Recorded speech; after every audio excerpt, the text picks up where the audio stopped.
بسم اللہ الرحمن الرحیم۔ شروع اللہ کے پاک نام سے جو بڑا مہربان نہایت رحم والا ہے۔ دوستو، آپ اس وقت موجود ہیں اردو میریکلز پر۔ دوستو، یہ کہانی بہت مشہور ہے اور آج بھی لوگ ایک دوسرے کو سناتے ہیں۔ یہ کہانی ایک سچی کہانی ہے اور اس کے ثبوت بھی موجود ہیں، لیکن لوگ کہتے ہیں کہ ایسا کبھی نہیں ہو سکتا۔ یہ کہانی جس عورت پر مبنی تھی اس کی آپ بیتی آپ کو اسی کی زبانی سناتے ہیں۔ کہتے ہیں کہ ہر انسان زندگی میں سے اپنی اپنی عقل کے حساب سے سبق نکالتا ہے۔ اس کہانی میں ایک بہت بڑا سبق ہے۔ آپ کہانی کے آخر میں بتائیے گا کہ آپ نے اس کہانی سے کیا سبق سیکھا۔ میرا نام زرکون ہے۔ یہ نام میرے باپ نے رکھا تھا کیونکہ جس دن میں پیدا ہوئی تھی اس دن میرے بابا کو مچھلی کے پیٹ میں سے زرگون کا پتھر ملا تھا اور اس کو بیچ کر ہی بابا نے میرے لیے سامان خریدا تھا۔ اس لیے بابا کو مجھ سے اور مچھلیوں سے بہت پیار تھا۔ دراصل ہم لوگ خاندانی مچھیرے تھے۔ میں سمندر کنارے ہی پلی بڑھی تھی، یہی ہماری زندگی تھی۔ مجھے سمندر سے پیار تھا اور مجھے مچھلیاں بھی بہت پیاری لگتی تھیں، لیکن اپنا پیٹ بھرنے کے لیے ہمیں ان کو بیچنا بھی پڑتا تھا اور ان کو کھانا بھی پڑتا تھا۔ لیکن بابا کہتے تھے کہ یہ سب اللہ نے ہمارے کھانے کے لیے بنائی ہیں، اللہ نے ان کو ہم پر حلال کیا ہے۔ بابا بہت بیمار رہتے تھے، میری ماں بھی نہیں تھی۔ ایک دن بابا کی طبیعت بہت زیادہ خراب ہو گئی، اتنی خراب کہ ان کا آخری وقت آ گیا۔ میں بری طرح گھبرا گئی۔ انہوں نے مجھے کہا کہ جاؤ اور جا کر امجد مچھیرے کو بلا کر لاؤ۔ میں نے بابا سے کہا کہ آپ کو امجد مچھیرے کی پڑی ہے، آپ کو اس وقت کسی ڈاکٹر یا طبیب کے پاس جانا چاہیے۔ تو میرے بابا نے کہا کہ کوئی ڈاکٹر کوئی طبیب میرا علاج نہیں کر سکتا، میرا وقت آ گیا ہے تو اس کو جا کر بلا۔ میں کبھی بھی اس کے گھر نہ جاتی، اس کا کوئی گھر تھا بھی نہیں، ویسے وہ کشتی میں ہی سو جایا کرتا تھا۔ وہ میری عمر کا ایک نوجوان تھا جس کے بارے میں مشہور تھا اس کا تھوڑا سا دماغ خراب تھا۔ وہ بہت زیادہ مچھلیاں پکڑتا تھا، لیکن پھر بھی وہ ایک نہایت ہی بدتمیز انسان تھا اور اس میں بالکل بھی تمیز نہیں تھی۔ میں کبھی بھی وہاں نہیں جاتی، لیکن میرا باپ اس دنیا سے جا رہا تھا اور جاتے جاتے اس کا نام لے رہا تھا۔ میں اس کی کشتی میں گئی اور اس کا نام پکارا تو وہ گھبرا کر اٹھا اور مجھے ایسے دیکھنے لگا کہ جیسے میں بھی اس کا شکار ہوں۔ میں نے کہا کہ میرے بابا کی طبیعت بہت خراب ہے، تمہیں بلا رہا ہے۔ وہ میرے بابا کے پاس گیا تو میرے بابا نے مجھے کمرے سے نکال دیا۔ پھر تھوڑی دیر بعد بابا نے مجھے اندر بلایا اور کہا کہ میں تیرا ہاتھ اس کے ہاتھ میں دے کر جا رہا ہوں، تو نے اس کے ساتھ نکاح کرنا ہے۔ میں حیران تھی کہ میرے بابا نے میرا نکاح اس کے ساتھ کیوں طے کر دیا۔ اس کو تو کوئی بھی اچھا نہیں سمجھتا تھا، لیکن بابا یہ سب کر کے اس دنیا سے چلے گئے۔ میں غم سے نڈال تھی، اب میں اکیلی رہ گئی تھی۔ شاید بابا نے میری شادی اس سے اس لیے کرائی تھی کیونکہ وہ بہت زیادہ اچھا کام کرتا تھا اور مچھیروں میں سب سے زیادہ امیر سمجھا جاتا تھا۔ لیکن سب یہ بھی کہتے تھے کہ اس کا دماغ خراب ہے کیونکہ یہ ہر ٹائم شراب پیتا رہتا ہے۔ خیر، میری شادی امجد سے ہونی تھی کیونکہ یہ میرے پاپا کا حکم تھا۔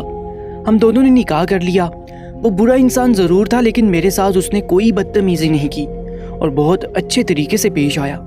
اس نے کہا کہ میرا کوئی گھر نہیں ہے اور تجھے میرے ساتھ ہمیشہ کشتی پر ہی رہنا ہوگا۔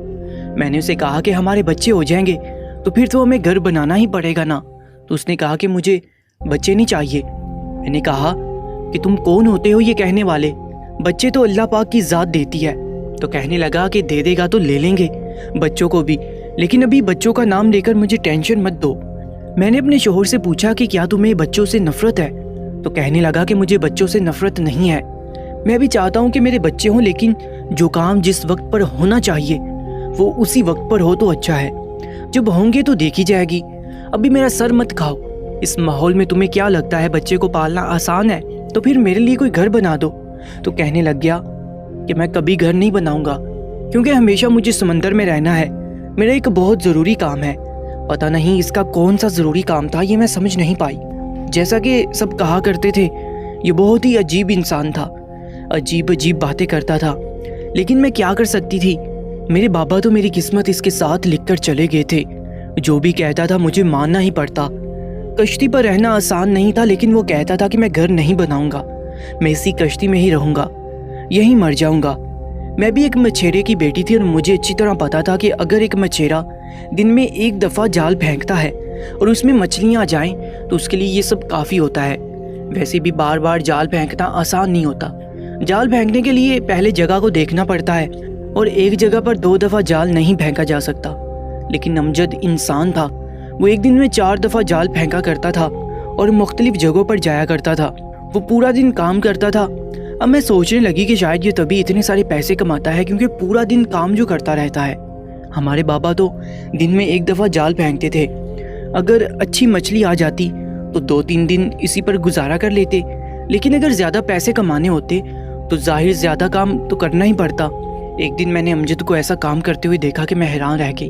میں نے دیکھا کہ امجد بیٹھا تھا اور کوئی چیز بار بار اٹھا کر پانی میں گرا رہا تھا۔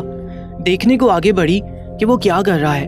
جب پاس گئی تو سامنے کا منظر دیکھ کر حیران رہ گئی اور میری آنکھوں میں آنسو آ گئے۔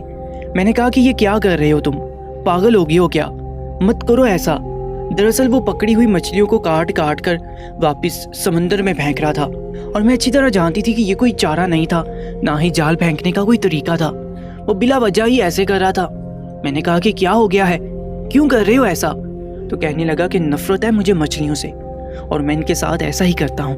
میں ان کو بیچنے کے لیے نہیں پکڑتا بلکہ ان کو مارنے کے لیے یہ سب کرتا ہوں۔ اس کی شکل اور اس کے چہرے پر جنون دیکھ کر میں حیران رہ گئی کیونکہ پاگلوں جیسی باتیں کر رہا تھا۔ میں نے کہا کہ کیوں مچھلیوں نے تمہارا کیا بگاڑا ہے؟ یہ بیچاری معصوم تمہیں کیا کہتی ہیں جو تم ان کے پیچھے پڑے ہوئے ہو؟ اتنی درندگی کر رہے ہو۔ اگر ان کو بیچنا نہیں ہے، کھانا نہیں ہے تو پھر ان کو پکڑتے ہی کیوں ہو؟ کہنے لگا کہ سکون ملتا ہے مجھے یہ سب کر کے کیونکہ ان مچھلیوں نے مجھے یتیم بنایا ہے۔ میں نے کہا کہ کیا مطلب؟ مچھلیوں نے آپ کو کیسے یتیم کر دیا؟ تو کہنے لگا کہ میرا باپ مچھیرا تھا لیکن میں مچھیرا نہیں بننا چاہتا تھا۔ میں ہاتھ میں کتابیں لیے پڑھائی کر رہا تھا، بڑا آدمی بننا چاہتا تھا، لیکن میرا باپ بہت غریب تھا۔ اس نے لالچ میں آ کر ایک بہت بڑی مچھلی پکڑنے کی کوشش کی اور سمندر میں بہت دور نکل گیا۔ میری ماں اسے روکتی رہ گئی۔ اس وقت میں صرف 14 سال کا تھا۔ اس نے کسی کی نہ مانی کیونکہ اس پر قرضے بھی تھے۔ وہ بہت زیادہ محنت کرتا تھا۔ اس نے بہت بڑی مچھلی کو پکڑنے کا ارادہ کر لیا تھا اور پکڑ بھی لیا، لیکن یہ ایک بندے کا کام نہیں تھا۔ وہ مچھلی میرے ماں اور باپ دونوں کو نگل گئی کیونکہ بہت زیادہ بڑی تھی۔ میری جان کیسے بچ گئی یہ ایک معجزہ ہے۔ اب میرے پاس کچھ بھی نہیں تھا، صرف اور صرف قرضے تھے۔ میرے ماں باپ کی لاش تک مجھے نہیں ملی۔ میں نے کتابیں اسی سمندر میں پھینک دی اور لوگوں کے ساتھ کام کرنے لگا۔ پھر کرتے کرتے میں یہاں تک پہنچ گیا اور اب میں مچھلیوں سے بدلہ لیتا ہوں۔ جو مچھلی مجھے ملتی ہے میں اس کو مار ڈالتا ہوں، تھوڑی بہت بیچ لیتا ہوں تاکہ میرا بھی گزارا ہو جائے، اور انتظار کر رہا ہوں کہ کسی دن وہ بڑی مچھلی مجھے مل جائے تو میں اس کی جان لے لوں۔ ان مچھلیوں نے مجھے یتیم کیا ہے، مجھ سے میرا مستقبل چھینا ہے، میری آنکھوں سے خواب دور کیے ہیں۔ میں کیوں نہ ان کو ماروں؟ میں تو ان کو پکڑ پکڑ کر ماروں گا، چن چن کر ماروں گا۔ میرا شوہر مجھے کوئی پاگل آدمی لگ رہا تھا۔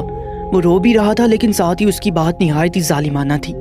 ایک طرف میں تھی جو مچھلیوں سے پیار کرتی تھی اور کوشش یہی کرتی تھی کہ ان کو کم سے کم مارا جائے، لیکن مجھے ایسا شوہر مل گیا جو مچھلیوں سے نفرت کرتا تھا، ان کو چن چن کر مارتا تھا۔ میں نے اس کو منع کیا، کہا کہ اس طرح کی بربریت مت کرو، چھوٹی چھوٹی مچھلیوں کی بد دعا لگ جائے گی۔ تو کہنے لگا کہ یہ کیسے مجھے بد دعا دے گی، اب تو میری بد دعائیں ان کو لگیں گی۔ میرے شوہر نے میری بات نہ مانی اور اسی کام میں لگا رہا۔ اللہ پاک نے مجھے امید دے دی، میں حاملہ ہو گئی۔ میں سوچنے لگی کہ اولاد ہو جائے گی تو اس کے دل میں رحم آ جائے گا، لیکن جب اولاد آنے کا وقت ہوا تو میری طبیعت بہت زیادہ خراب ہو گئی۔ میرا شوہر ایک عورت کو پکڑ کر لایا تو اس نے کہا کہ میرے بس کا کیس نہیں، ہسپتال لے جانا پڑے گا، شاید پیٹ کاٹ کر بچہ نکالنا پڑے۔ میرے شوہر نے کہا کہ میرے پاس اتنے پیسے نہیں ہیں کہ ڈاکٹر کے پاس لے جاؤں۔ اس نے کہا کہ سرکاری ہسپتال بھی ہوتے ہیں اس دنیا میں۔ پھر مجھے ہسپتال پہنچایا گیا۔ میں بہت زیادہ تکلیف میں تھی، میرا بہت ٹائم ضائع کروا دیا گیا تھا، لیکن جب ڈاکٹر نے آپریشن کیا اور میری اولاد اس دنیا میں آئی تو اس کو دیکھ کر سب حیران رہ گئے۔ میری اولاد کوئی انسانی بچہ بالکل بھی نہیں تھا، بلکہ وہ ایک جل مچھلی تھی۔ اس کی ٹانگیں کسی مچھلی کی دم کی طرح آپس میں چپکی ہوئی تھی۔ میں یہ منظر دیکھ کر حیران رہ گئی اور بے ہوش ہو گئی۔ مجھے تھوڑی دیر بعد ہوش آیا، میں نے اس بچی کو دیکھا، وہ بھی زندہ تھی لیکن اسے مشکل سے سانس آ رہی تھی۔ ڈاکٹر نے کہا کہ اس کی جان نہیں بچے گی کیونکہ یہ نارمل ویسے بھی نہیں ہے۔ اس کو دیکھ کر سب حیران تھے، یہاں تک کہ میرا شوہر بھی ششدر ہو گیا، اس کے نصیب میں زندگی نہیں تھی۔ وہ 7 گھنٹے کے بعد اس دنیا سے چلی گئی۔ ہم بہت روئے، وہ بہت پیاری تھی، مجھے ابھی بھی اس کی شکل یاد ہے۔ وہ بہت پیاری تھی، سب لوگ حیران تھے، سب کہنے لگے کہ جل مچھلی پیدا ہوئی ہے، جبکہ وہ جل مچھلی نہیں تھی۔ ہسپتال میں شور پڑ گیا، سارے لوگ اسے دیکھنے کے لیے آنے لگے۔ میرا شوہر آیا تھا اور میرے سامنے ہاتھ جوڑ کر کھڑا تھا، میرے آنسو نہیں رک رہے تھے۔ میں نے اسے 9 مہینے اپنے پیٹ میں رکھا تھا، میری تکلیف تو کوئی بھی سمجھ نہیں سکتا۔